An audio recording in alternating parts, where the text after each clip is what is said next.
महादेव जिस पर कृपा करते हैं उसको काशी में वास देते हैं, और जिस पर अति कृपा करते हैं उसको काशी में जन्म होने के बाद भी वृंदावन भेज देते हैं, ब्रज भेजते हैं। एक ब्राह्मण रहते थे काशी में, और उनके कोई संतान नहीं थी। बहुत ध्यानपूर्वक सुनिएगा। महादेव के चरणों में जाकर के उन्होंने अनन्य उपासना की, खूब तपस्या की। उनके भाव से प्रसन्न होकर के महादेव प्रकट हो गए, और प्रकट होकर के बोले, विप्रदेव वर मांगो, क्या चाहिए? बोले, महाराज कुछ नहीं चाहिए, केवल गृहस्थ आश्रम में एक ही वस्तु की अभिलाषा होती है कि एक संतान घर में हो। मैं आपकी नगरी में रहता हूं, नित्य आपका सेवा करता हूं। मैंने वेद आदि कर्मकांड आदि इन नियमों को भी इसलिए सीखा ताकि आपकी अर्चना कर सकूं। इनसे मेरा कोई और प्रलोभन नहीं है, लेकिन मेरा अभी एक प्रलोभन है कि मुझे एक संतान चाहिए, और वो मुझे केवल आप प्रदान कर सकते हैं। इसलिए मैं घनघोर तपस्या कर रहा हूं कि महादेव प्रसन्न हो तो मुझे दे सकते हैं। भगवान शिव विश्वेश्वर यहीं गंगा के तट पर काशी में ब्राह्मण देवता से बोले, कैसा पुत्र चाहते हो? संतान दो प्रकार की होती हैं। वैसे तो संतान चार प्रकार की होती हैं। उत्तमः चिंतितः कुर्यात् प्रोतत्कारी तु मध्यमः, अधमो अश्रद्धया कुर्यात् अकरतो। चार प्रकार की संतान है।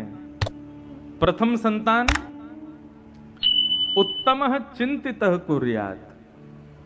उत्तम संतान कौन है? जो माता पिता के मुखमंडल को देख करके, उनके एक्सप्रेशंस को देख करके, उनकी आव भाव को देख करके समझ जाए कि माता पिता क्या चाहते हैं, और उस क्रिया को उनकी आज्ञा के बिना कर दे, उसको कहते हैं उत्तम बालक। मध्यम बालक कौन है? जो माता पिता की आज्ञा का इंतजार करता है। आज्ञा करेंगे तो मैं करूंगा। उत्तम बालक तो बिना आज्ञा के ही कर देता है। उत्तम, मध्यम, साधारण बालक कौन है? साधारण भी नहीं, यहां तो अधम बताया। अधम बालक कौन है? बोले, माता पिता की आज्ञा होने के बाद उस क्रिया को करेंगे तो सही, लेकिन 4 सुनाएंगे, पहले मां को, 5 सुनाएंगे पिताजी को, फिर करेंगे। तुमको तो केवल मैं ही दिखता हूं, बस मुझे ही ऑर्डर करते रहते हो, ये कर ला, वो कर ला, ऐसा कर दे, वैसा कर दे, पूरे दिन मेरे पीछे पड़े रहते हो। बड़े भैया को कुछ नहीं बोलते, वो उसको बहन को कुछ नहीं बोलते, मेरे पीछे पड़े रहते हो, मैं ही जाऊंगा, मैं ही सब, मैं तो घर का नौकर हूं, ऐसा ऐसा सुनाते हैं। लेकिन आज्ञा पालन करते हैं, लेकिन बहुत सुना सुना के करते हैं। उनको अधम बालक कहते हैं। और चौथे होते हैं चांडाल बालक।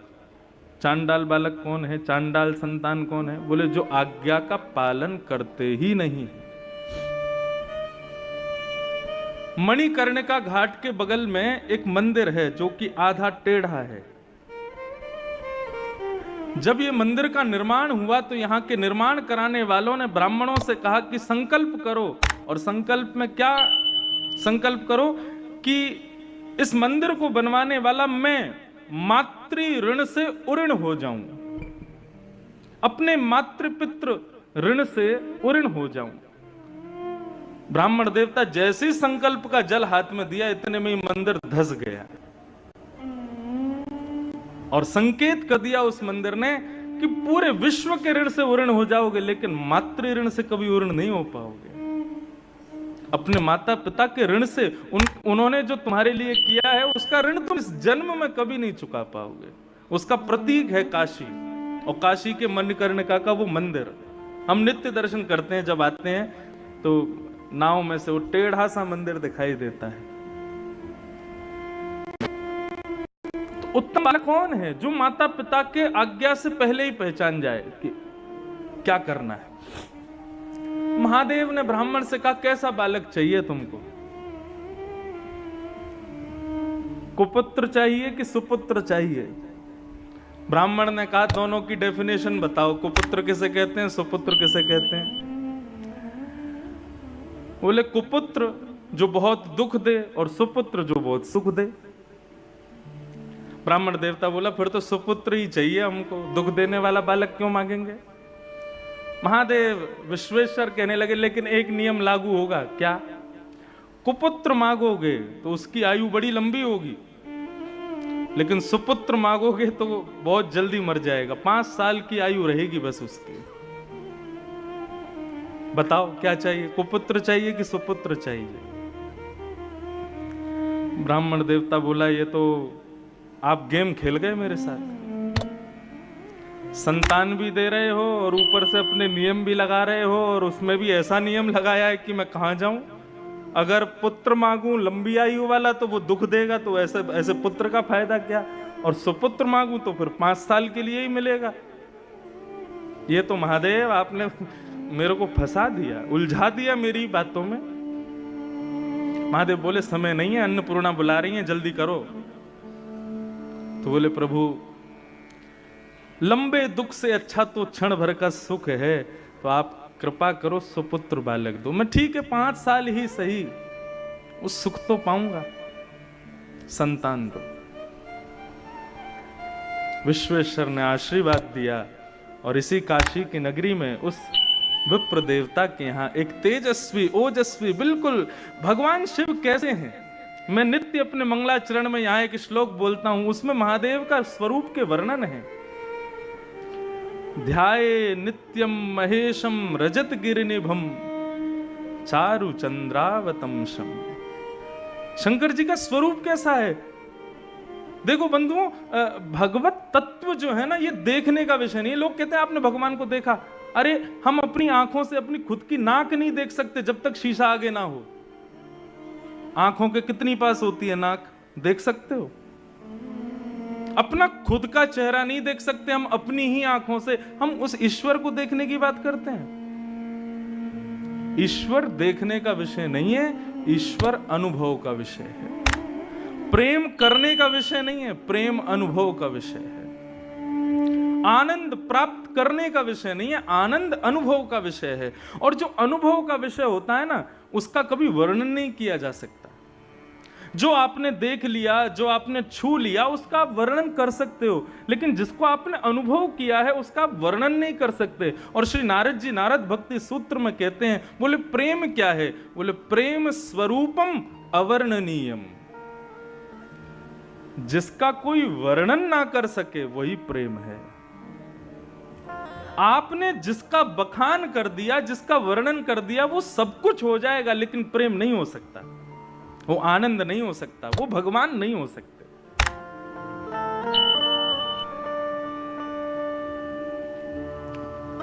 ब्राह्मण देवता के बालक हुए।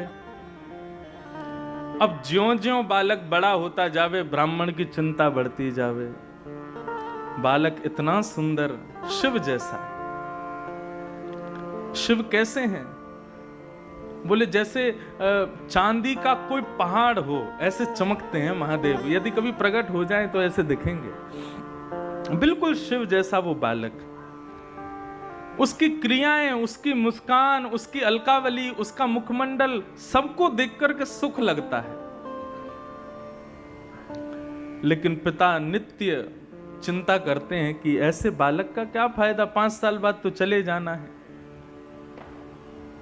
धीरे धीरे वो बालक बड़ा हुआ और नित्य उसको गंगा स्नान कराते, नित्य विश्वनाथ का दर्शन कराते, नित्य काशी के संतों को प्रणाम करवाते, काशी के विद्वानों के सन्मुख ले जाकर के बैठाते।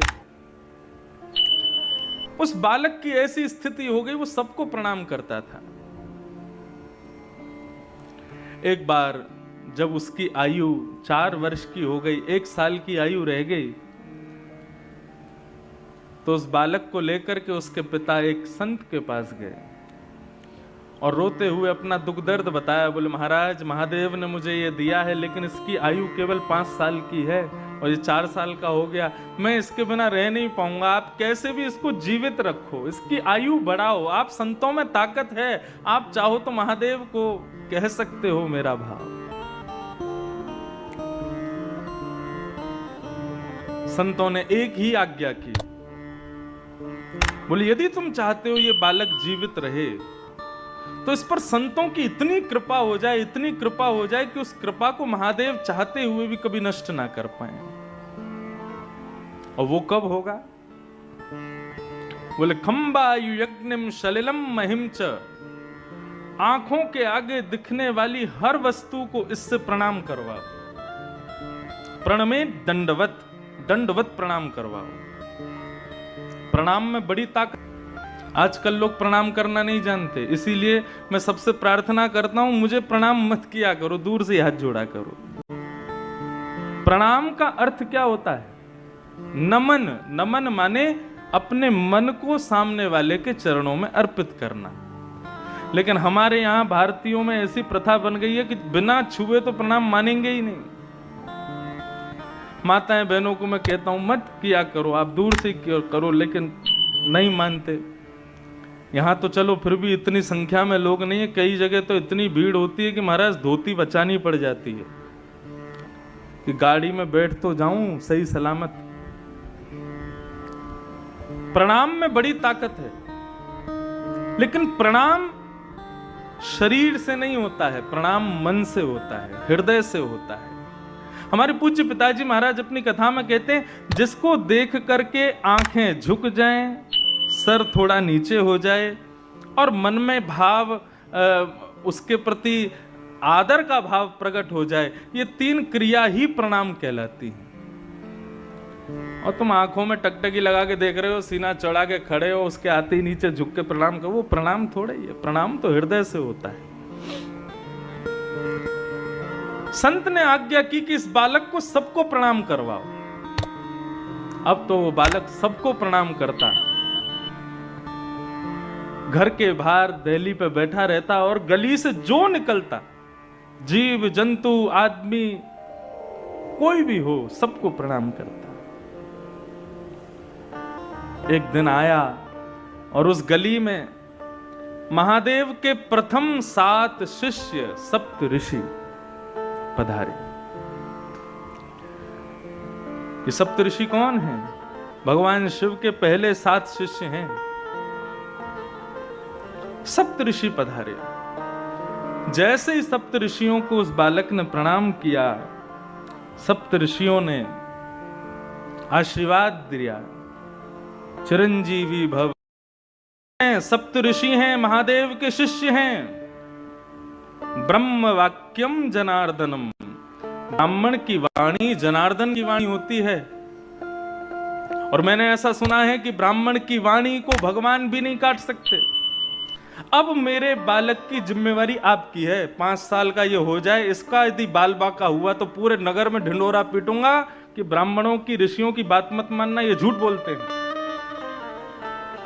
सप्त ऋषि बोले, इस गली में लेके कौन आया था हमको?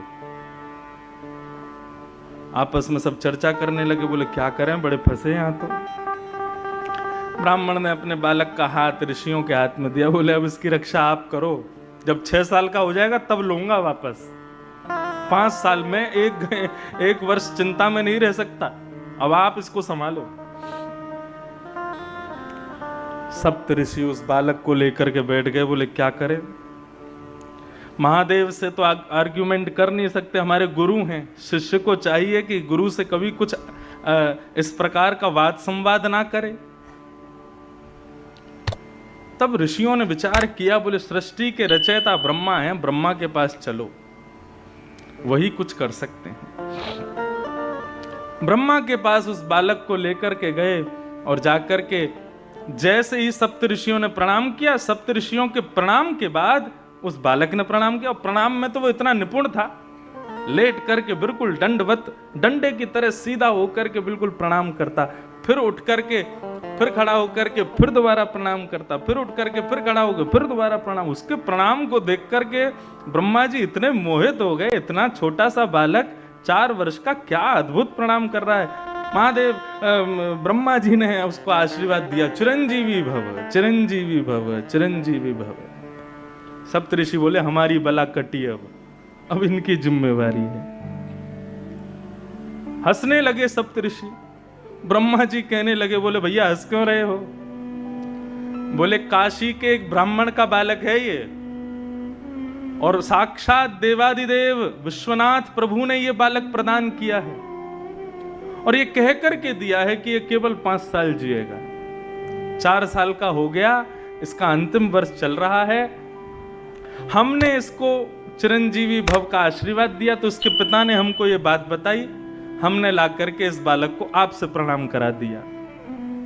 ब्रह्मा जी बोले तो तुमने अपनी बला मुझ पर डाल दी, अपनी चिंता मुझ पर डाल दी। बोले तो फिर क्या करते हम, हमसे चिंता सहन नहीं हो रही थी, अब आप ही इसकी रक्षा करो, और यदि आपकी वजह से इसकी रक्षा नहीं हुई तो हम तीनों लोकों में ढिंडोरा पीटेंगे कि ब्रह्मा के पास शक्ति नहीं है, ब्रह्मा झूठ बोलता है। ब्रह्मा जी बोले बड़े चतुर हो तुम लोग। बोले ये चतुराई इसके पिता से हमको मिली। ब्रह्मा जी बोले अब तो फिर एक ही उपाय है, स्वयं विश्वनाथ यदि चाहें तो ये बालक जी सकता है। और उस बालक को गोद में लेकर के ब्रह्मा सीधे पहुंचे महादेव के पास। ब्रह्मा जी ने प्रणाम किया, और ब्रह्मा जी के उठते ही महाराज उस बालक ने जो दंडवत प्रणाम किया शिव को, बाकी सब तो बैठे बैठे उसका प्रणाम देखते थे, लेकिन महादेव तो उठ करके गए और बालक को हृदय से लगा लिया। बोले बालक चिरंजीवी भव, चिरंजीवी भव। जब महादेव ने आशीर्वाद दिया, सप्त ऋषियों के नेत्र सजल हो गए, ब्रह्मा के नेत्र सजल हो गए, और सबने बताया बोले महादेव परंतु ये कैसे संभव होगा, ये बालक आपने ही प्रदान किया है एक ब्राह्मण को, और इसकी आयु केवल 5 वर्ष की आपने बताई थी। महादेव को याद आया, बोले अरे ये तो वो प्रकांड विद्वान एक ब्राह्मण उनका बालक है क्या? बोले हाँ, ये आपने ही तो दिया है, अब आप इसको चिरंजीवी कैसे बनाएंगे? बोले मेरी जिम्मेवारी है, तुम लोगों ने मुझे दी है, तो अब मैं देखता हूं कि यमराज इसका बाल बांका कैसे करता है, और वैसे भी ये मेरा ही है। महादेव ने अपना स्वरूप शिवलिंग उस बालक को प्रदान किया और कहा बेटा यहां काशी गंगा के तट पर बैठो और नित्य प्रातःकाल स्नान करके इस पर विल्व पत्र चढ़ाना, राम राम मंत्र का जाप करना और कभी कभी ओम नमः शिवाय का जाप करना। तुम्हारा कोई काम नहीं है, पूरे दिन केवल मेरे इस शिवलिंग पर तुम बिल्व पत्र चढ़ाते रहो। गोल्ड फिर बढ़ गया, 1,20,000 के ऊपर चला गया है।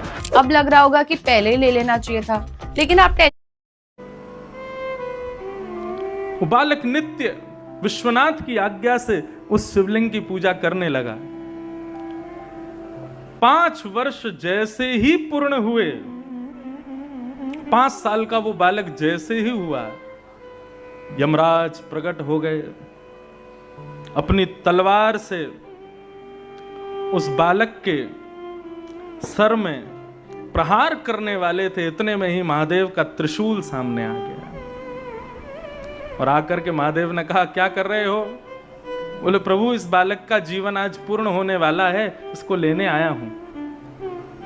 बोले आपको कैसे पता इसका 5 साल का जीवन है? बोले क्योंकि ये बालक आपने ही उस ब्राह्मण को दिया था और 5 साल की आयु कह करके दिया था, तो मैं तो आपकी बात की रक्षा करने के लिए इस बालक को लेने आया हूं। 5 साल पूरे हो गए, अब इसके जाने का समय हो गया। महादेव बोले इस बालक को उस ब्राह्मण को किसने दिया? यमराज बोले आपने दिया। ये 5 वर्ष जिएगा, ये आज्ञा किसने की? बोले आपने करी। तो बोले तो तुम जानते हो शिव का दिन कितना बड़ा होता है? सतयुग त्रेता द्वापर कलयुग, सतयुग त्रेता द्वापर कलयुग, सतयुग त्रेता द्वापर कलयुग जब 71 बार बीत जाते हैं तब एक कल्प पूर्ण होता है। ऐसे अनंत कल्प पूर्ण होते हैं तब ब्रह्मा की एक रात्रि होती है। ऐसा ब्रह्मा भी अपने अनंत रूप बदल देता है तब महादेव का एक दिन होता है। और ऐसे महादेव ने इसको 5 वर्ष जीने का आज्ञा की है, तो इसका 5 वर्ष कितना लंबा है तुम अब गणित लगाते रहो। इस सामान्य 5 वर्ष के लिए जीवित नहीं रहेगा। ये यमराज बोले आपने दिया, ये 5 वर्ष जिएगा, ये आज्ञा किसने की? बोले आपने करी। तो बोले तो तुम जानते हो शिव का दिन कितना बड़ा होता है? सतयुग त्रेता द्वापर कलयुग, सतयुग त्रेता द्वापर कलयुग, सतयुग त्रेता द्वापर कलयुग जब 71 बार बीत जाते हैं तब एक कल्प पूर्ण होता है। ऐसे अनंत कल्प पूर्ण होते हैं तब ब्रह्मा की एक रात्रि होती है। ऐसा ब्रह्मा भी अपने अनंत रूप बदल देता है तब महादेव का एक दिन होता है। और ऐसे महादेव ने इसको 5 वर्ष जीने का आज्ञा की है, तो इसका 5 वर्ष कितना लंबा है तुम अब गणित लगाते रहो। इस सामान्य 5 वर्ष के लिए जीवित नहीं रहेगा, ये महादेव के 5 वर्षों तक जीवित रहेगा। और वही बालक इस काशी में मार्कंडेय ऋषि के नाम से जाने गए, जो आज तक चिरंजीवी है। और बंधुओं, इनका नाम मैंने क्यों लिया है? यही मार्कंडेय मुनि अपने अनुभव से कहते हैं। जब प्रलय देखा, सबका नाश देखा इन्होंने, लेकिन एक का नाश नहीं देखा। किसका? करार विंदेन पदार विंदम मुखार विंदे विनवेशयन्तम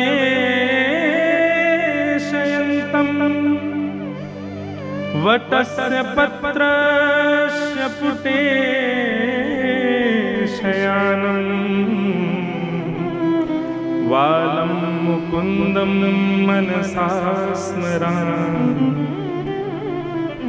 श्री कृष्ण गोविंद हरे मुरारे, हे नाथ नारायण वासुदेव, जिह्वे पिबस्वा मृतमेत देव, गोविंद दामोदर माधवेति।